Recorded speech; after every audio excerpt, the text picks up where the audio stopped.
Okay guys, so you bought a sawmill and you want to be able to load and move logs, or we'll start out with moving logs.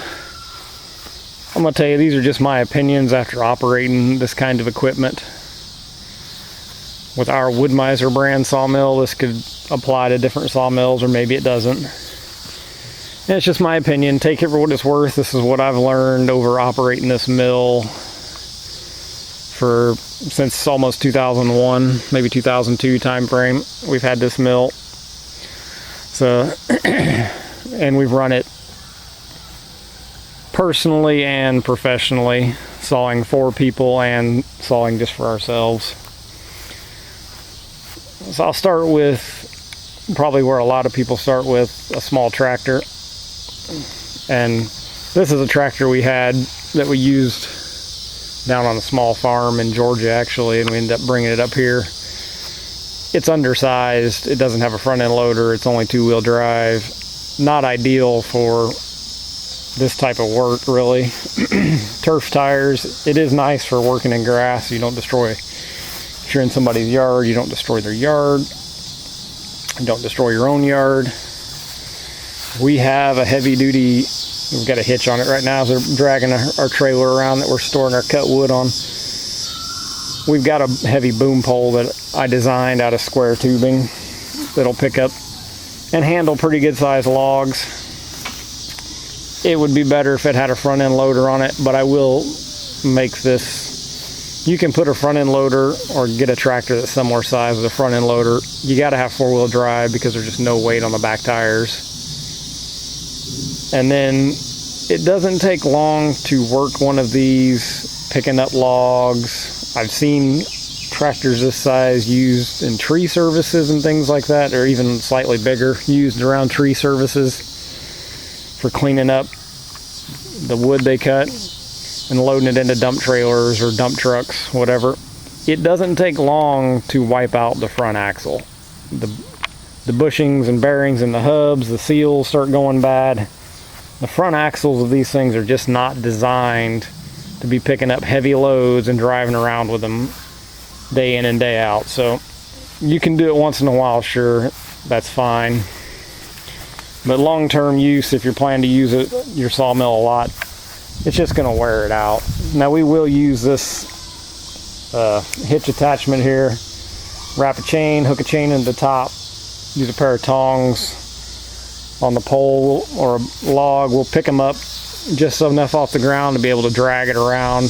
That's how we started out using this little tractor. We just drag logs up beside the mill, roll them up the ramps, because this is a manual mill, roll them up the ramps with the winch and load them that way. Slow, inefficient, gets the job done though.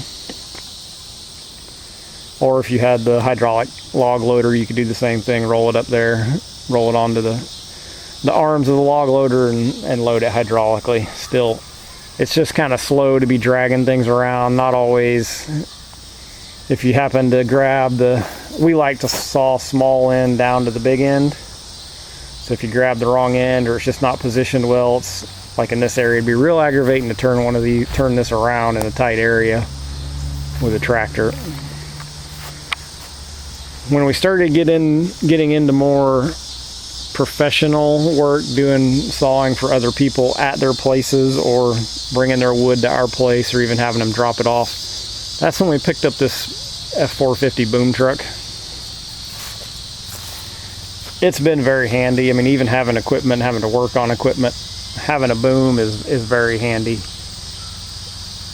I think this truck weighs nearly empty with nothing on it, just the bed and the chassis, and I think half a tank of fuel and the boom. No tools. It's about 13,000 pounds. It can pick up a lot because of that. That counterweight definitely helps you be able to pick up a lot. The crane is rated at 6,000 pounds. It's an auto crane, 606H or 6006H, hydraulic, driven off a pump off the engine. And in that position, it could pick, I would say 5,000 pounds stretched out a little bit like that. We have had it stretched, laid all the way down, horizontal, and it'll stretch out, I think, right at 18 or 20 feet from the turntable. And we've been able to pick up real good sized cedars that way that probably weigh in the 2,000 pound range, because I think stretched all the way out it's rated at 1,800 pounds horizontally at 20 foot or 18 foot. I can't remember exactly how far it stretches.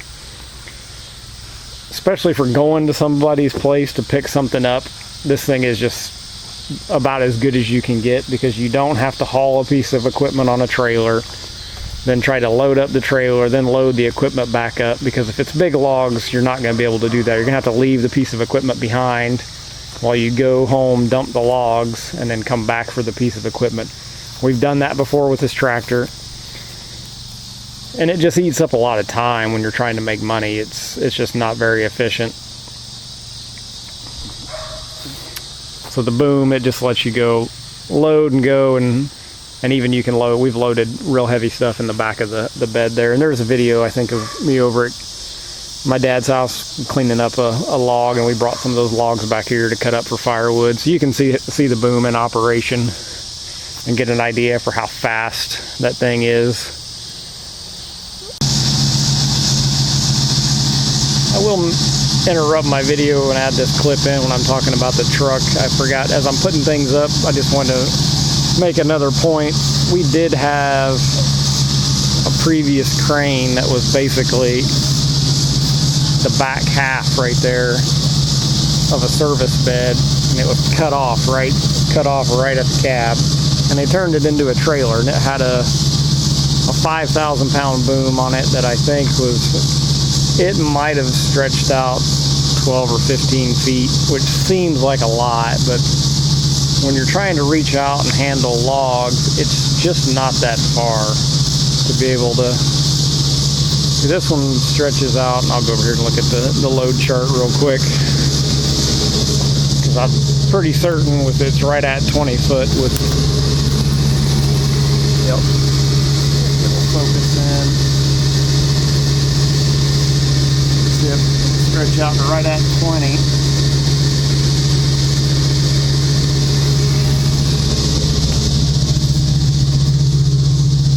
And for a long time, we've ran this thing with basically on that middle hole right there, with just a little bit of boom stuck out. And here recently, we were doing a job setting some trusses for a guy, and we stretched it out another hole.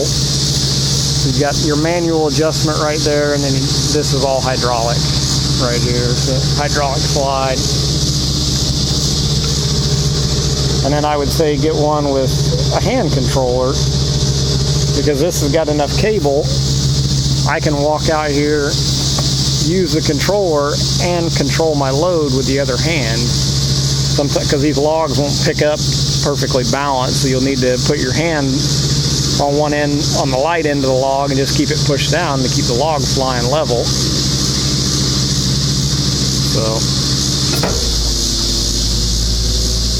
I mean, having this thing extend, that other one we had, it was just too short. It wasn't really able to,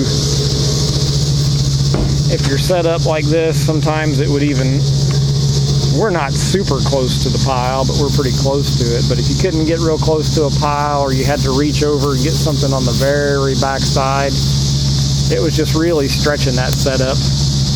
And then also as a trailer, it just didn't have the weight of the rest of the chassis to be able to support reaching out like this and picking up something real heavy straight out. So that would be my one recommendation. If you get a crane, try to get one that's got enough capacity and reach. And I really don't need 6,000 pounds. We hardly ever pick up anything. The winch, I think, single line like we have, you can double line the winch right there and double the capacity of the winch. The winch is rated at 4,000 pounds. We rarely ever pick anything even close to that really strains that winch. That capacity just gives you the ability to reach out and pick up a lighter load, because as you reduce the overall capacity, you're also reducing your capacity out at reach. And like I said, this one's rated at 1,800 pounds all the way stretched out sideways like this. So those would be the two keys. I've seen people use the bigger power company equipment they call them digger derricks. They've got the big auger on the side of them. I've used them. I used to work at the power company, and Dad did too. So when we would go up to a job site to pick up poles and things from a job site, we would just use the equipment that was there, which is a digger derrick.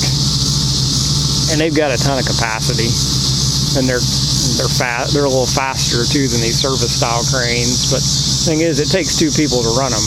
You got to have one guy on the controls and another guy controlling the load. So with this one and the hand pendant, you can get the wired pendant like we have, or you can get remote ones.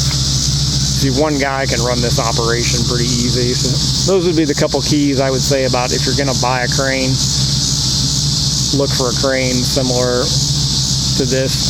This is really a good capacity and reach because we can put a trailer on the back of this, and this will get the load out almost to the center of the trailer. So if you're picking up a 20-foot log, our deck's about 22 foot, you can actually get it centered out. The load, you got to pick the load at the center point so you can get that load 10 foot and get it actually where the back of the trailer is close to the truck and not have the log or the pole too close to the bumper of the truck. So you need that length to be able to stretch out that far. So those are just a couple of keys to purchasing a crane for a sawmill that I wanted to let everybody know. Not long after I started employing somebody to saw for me, and that's when we moved up to the skid steer. When I first bought the skid steer, it only had tires on it. We put the tracks on it here recently. I picked those up. For all out lifting power, this thing is on par with the truck. Like I said, the truck's rated at 6,000 pounds, right up at the back of the truck, sort of in this configuration, standing straight up. You can't pick up real heavy, real far out. This crane's got enough capacity to pick the front tires up off the ground. We've done that before, so we sort of know where the limits are.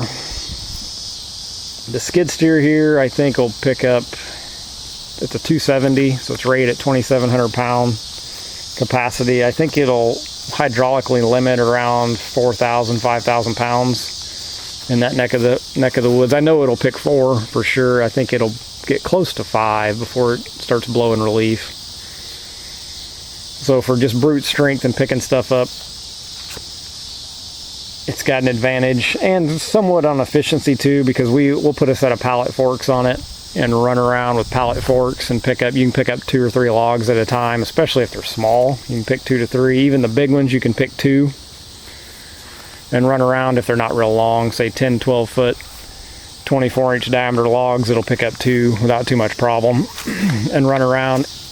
It does destroy the yard. I mean, if you're out in somebody's yard trying to saw for them, they're probably not going to be real happy with their yard. If it's a small lot, I mean, I've got a good sized lot here, so I've got plenty of area to keep my stuff segregated to where I keep area where I work and an area where I keep it nicer for the kids and the neighbors to see.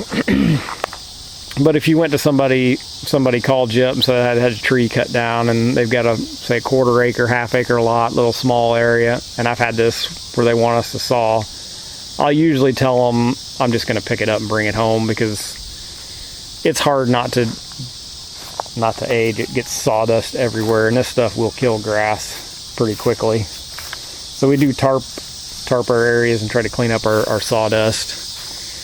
But with a big piece of equipment like this, having to pick something up, turn, and then load it on the mill, it is pretty quick. And if you had a grapple bucket, you can control it a lot better than forks. But we were using forks because we ended up also using it to stack our lumber, and we had pretty good size stacks and move our stacks around. So it is handy for that, no doubt, if you're in a professional sense, using it more like a fork truck. But it's tough on yards, and if you don't have the grapple bucket, it's a little bit difficult to control the log. So we didn't like that, because the log can just roll off forks pretty easily if you're not too careful. My favorite thing for loading, manipulating, this is basically all I use for logs anymore if I can, is this miniature excavator here. Little Bobcat. This with the thumb on it, you can grab, turn, swing. There's a video out there of me loading a trailer, videos of me probably doing other things as well, loading stuff. Hands down, I can't beat this thing. My dad isn't as comfortable using it, so he uses the boom truck. He was the one out here sawing today. He likes the crane. It's definitely very controlled from a safety aspect. I've gotten good at using the Mini, so I will use the Mini to load trailers. I'll use it to load the mill. If I was out here sawing, I have to work through the week. So, but if I'm not working and I'm out here helping Dad, I'll use the Mini because it's so much quicker. It's pick it up like a hand basically and manipulate it around. And I would set up close to where the back of the truck's at so that I could just track forward, center on the log. So I would track forward, center on, because our log pile is right behind the truck, try and center it on the log, and then I'm just tracking back and forth and then swinging. So it's super efficient and a lot quicker than the boom could ever be. So if you've got the option and you're going to go into sawmilling, especially if you're looking to do it professionally for other people, I would say a mini excavator is definitely good if you're going to be sort of stuck around one place where the mill's going to stay at one place and you're just sitting there loading stuff on and off the mill all the time and unloading and loading trailers. A Mini is hard to beat for that, and really that's got a 24-inch bucket. We do excavating, we do digging, so I just leave the bucket on there, but you could take some weight out of this thing and let it even pick up more with a smaller bucket, or say like a ripper shank or something instead of the bucket. Take some weight out. But you'll see some videos. I've picked up a pretty heavy, one of these pretty heavy pine poles. It got the Mini tipping over forward, but it's a pretty good sized chunk of wood. It picked up these as well. It picked up all of these sitting right here, I'm pretty sure. And I know it even picked up